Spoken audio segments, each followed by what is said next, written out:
Yeah, those rubber gaskets on those front loaders are a menace. I mean, Yeah, they trap moisture in them, which allows mold to grow. Mold's going into the washing machine on people's clothes.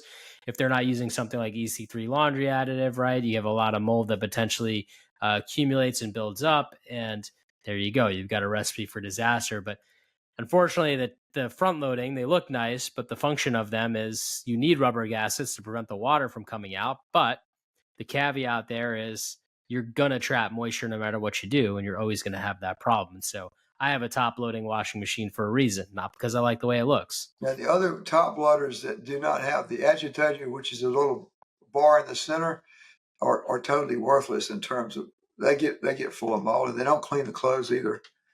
It's like, Yeah. putting your clothes in a bathtub and poking them with a stick and then hanging them on a line. It doesn't do anything. And so on the other side of the drum, it gets a lot of fungus where you can't see because all the water doesn't drain out. So all those were a good idea to save water, but it has nothing to do with cleaning your clothes.